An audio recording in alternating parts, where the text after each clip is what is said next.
Hey, my friends, welcome back to Nichols Makes Sense. I want to start today with a very specific feeling, and I want you to tell me with your body, not your brain, if you recognize it. It's Tuesday afternoon, you've been at your desk since morning, and you have a list of things that you know you need to do, and you even know how to do them.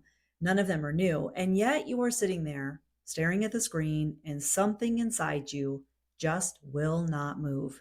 You feel like you're pushing through wet concrete, or maybe the opposite. You feel scattered, tight, like your mind is jumping between 17 things and landing on none of them. So you do what most of us do. You tell yourself, I'm just going to try harder. You tell yourself you just need more discipline, more willpower. You think, if I could just focus, if I could just push through, I'll be fine. Here's what I want you to know today. That feeling you just recognized, that stall, that scatter, that heavy, can't start weight, that is not a willpower problem. That is your nervous system doing its job, my friend. And the moment you understand what that job actually is, you can stop fighting yourself and you can start working with yourself instead. I'm Diane, a business and nervous system mentor that guides overwhelmed solopreneurs to organize their business back end and regulate their nervous system at the same time because you can't sustainably fix one without the other. You see, your autonomic nervous system is running right now in the background.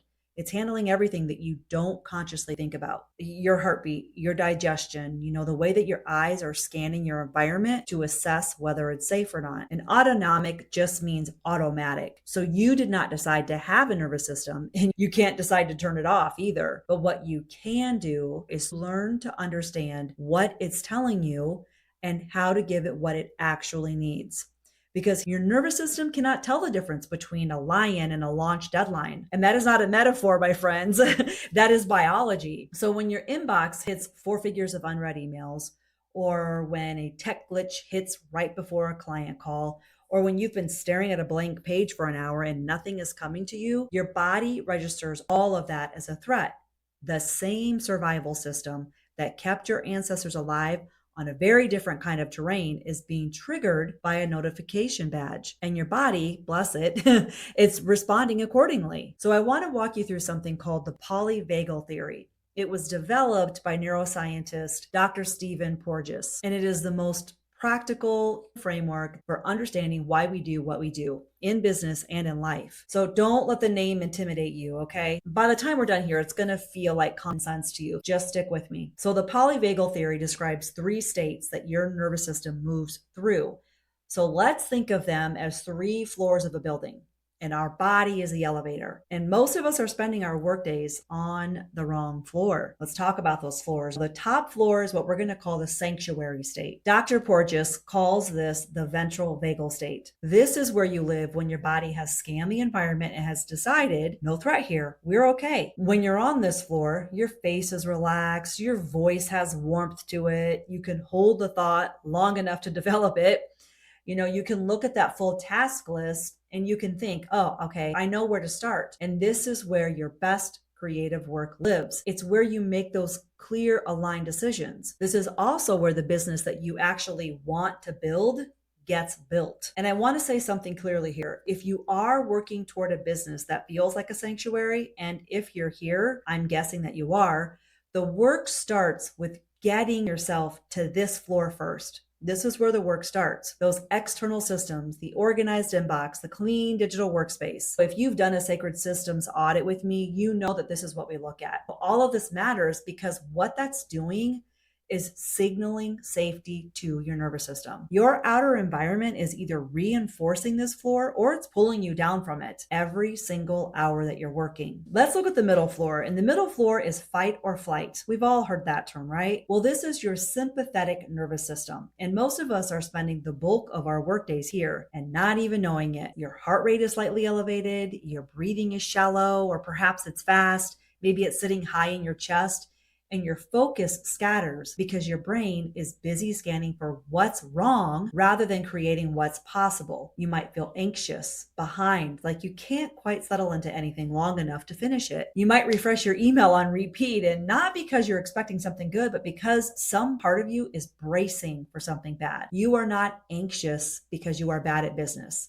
You are anxious because your body is doing its job. The problem is, the job it thinks it's doing is survival. and you cannot build anything lasting from a survival footing. All right, let's move to the ground floor. The ground floor is freeze. This one does not get talked about enough. And I think that it is because from the outside, it looks like laziness, but it is not laziness. And I want to be very clear about that. Freeze, what Dr. Porges calls the dorsal vagal state, is your nervous system's last resort. When fight or flight has been running too long, when the threat signals have been coming in relentlessly and your system is simply exhausted, it drops into shutdown.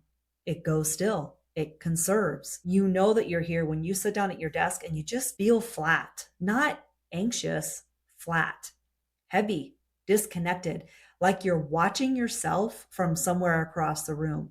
You know exactly what needs to be done. The task is right there, but your body just will not move toward it. My friends, this happened to me. I vividly remember this occurring to me a few years back. And if you have ever described your business as feeling like a weight sitting on your chest and like you just can't lift it up, this is what I'm talking about. And it makes complete sense given what most solopreneurs are carrying. But here's the part that I hope lands for you. When you are in fight or flight or freeze, your body has physically redirected resources away from the prefrontal cortex. You know, that part of the brain that handles creativity, long range thinking, that nuanced decision making, and it's moving it towards your survival systems, which means that when you are trying to write your offers or build your systems, show up clearly in your business from a stressed body, your brain has less capacity for that work than it would if you were regulated. So, like I said, this is not a character flaw. It's not a motivation issue. It's just physiology. More willpower is not going to override it because you cannot force a stressed nervous system into a creative state. But what you can do is give it a signal of safety. And this is where it gets very, very simple. Your nervous system is not responding to what you're thinking. It's responding to your breath, your posture, the temperature of the room, the sounds around you, and the state of your environment. So that cluster of unsorted files on your desktop, low-grade threat signal.